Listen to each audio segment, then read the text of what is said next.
Méditation de Reinhard Hirtler. Good morning, good morning, good morning. Bonjour, bonjour, bonjour. And now comes the verse that a lot of people have struggles with. Maintenant, nous en sommes au verset avec lequel beaucoup de personnes ont de la peine. Here's the Apostle Paul says, always give thanks to God the Father for every person he brings into your life in the name of our Lord Jesus Christ.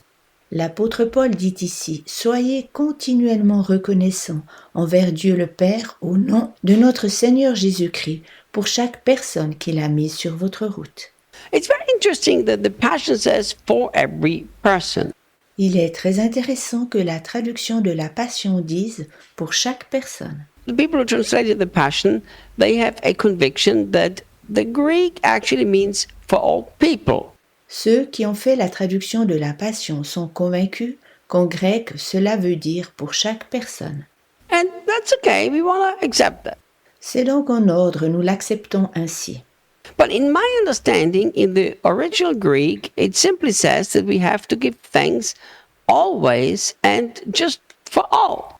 Mais d'après ma compréhension, il est simplement dit en grec original que nous devons toujours remercier pour toutes choses. We already have enough trouble giving thanks to God for every person in our life. Nous avons déjà assez de peine à remercier Dieu pour chaque personne dans notre vie. We like to give thanks to God for the nice people in our lives, but the people in our lives that are not so nice, we rather complain. Nous remercions volontiers Dieu pour les gentilles personnes dans notre vie, mais pour celles qui ne sont pas si gentilles, nous nous en plaignons plutôt.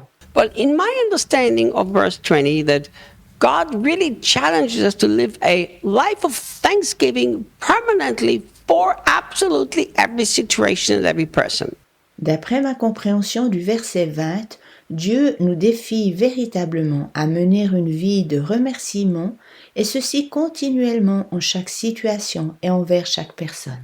And the question is, how can I be thankful, or how can I give thanks to God the Father for bad things? La question est comment être reconnaissant ou comment remercier Dieu le Père pour les mauvaises choses. Allow me to say to you that I really believe that Romans 8:28 is the truth. J'aimerais te dire que je crois sincèrement que Romains 8, 28 est la vérité. And Romans 8 is a beautiful chapter that every Christian should read constantly.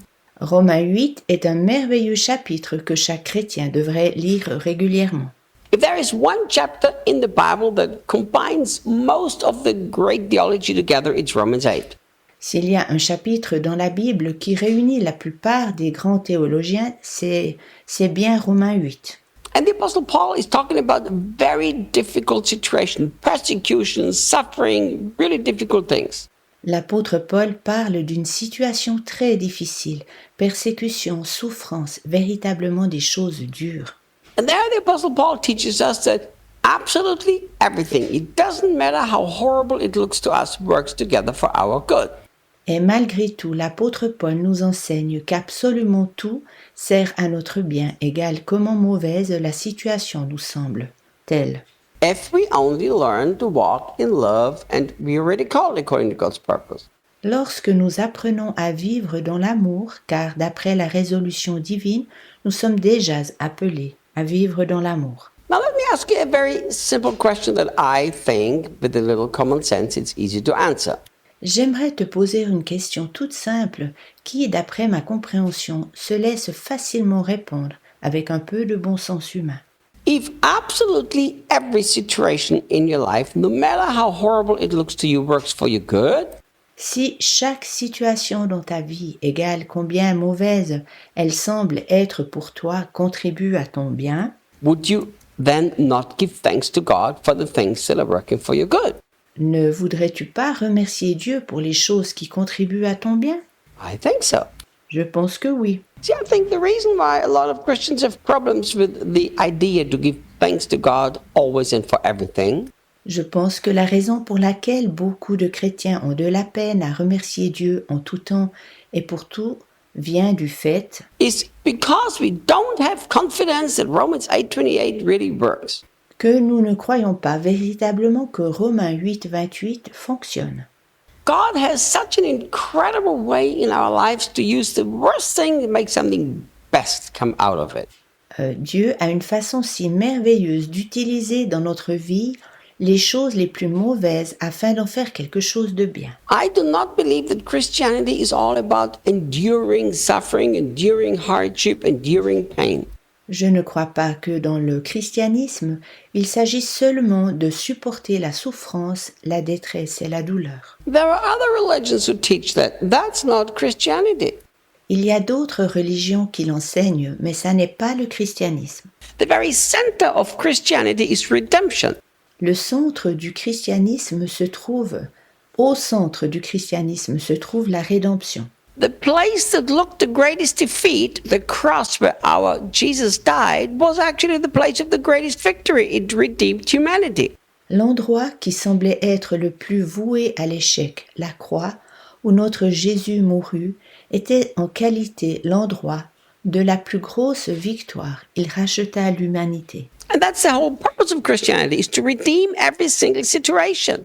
Puis tout le but du christianisme consiste à racheter chaque situation.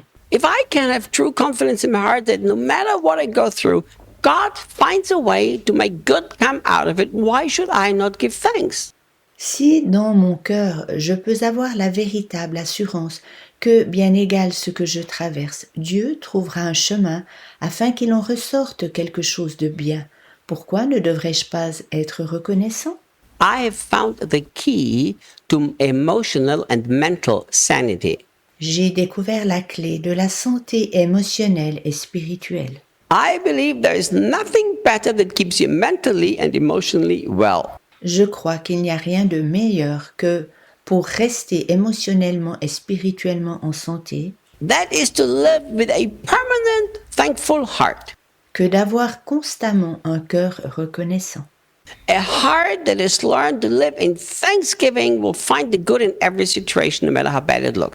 Un cœur qui a appris à vivre dans la reconnaissance trouvera quelque chose de bon ou de bien en chaque situation, égale combien mauvaise elle paraît être. Maybe you've heard me tell this story when I was in the United States preaching at a church of a friend of mine. Vous avez peut-être déjà entendu ce que j'ai raconté lorsque j'étais aux USA et que j'ai prêché dans l'église d'un ami. At that place, I was prophesying over people, and the Lord said to me, J'ai prophétisé à cet endroit pour les personnes et le Seigneur me dit speak exactly the words that I'm telling you to this lady now. Dis à cette femme exactement les paroles que je te dis maintenant. And I thought, I wonder what's coming now. Alors je me suis dit, que va-t-il se passer maintenant? And the Lord said to me, tell her that she sees shit, but I see fertilizer. Le Seigneur me dit, dis-lui qu'elle voit de la merde, mais je vois de l'engrais. And then God spoke how the very situation at the moment she's going through that looks like shit to her, God is using this fertilizer to bring a powerful, fruitful ministry. Ensuite, Dieu parla comment il voulait utiliser la situation où elle se trouvait juste maintenant, qui pour elle était de la merde, comme de l'engrais afin d'amener un service puissant et fructueux. When I look at the whole Bible and see how redemptive God is in every circumstance, even the suffering, why can I not give thanks for the suffering? Lorsque je regarde la Bible en entier et que je vois comment Dieu rachète chaque situation, même dans la souffrance, pourquoi alors ne puis-je pas aussi remercier pour la souffrance? There is nothing that God does not desire to redeem. It's the very core of Christianity. Il n'y a rien que Dieu ne voudrait pas restaurer, racheter. C'est le noyau central du christianisme. We should not endure suffering. We should use suffering. Nous ne devrions pas supporter la souffrance, nous devrions l'utiliser. If we can use it, well, we can give thanks. Si nous pouvons l'utiliser, alors nous pouvons aussi remercier. I will see you tomorrow. À demain.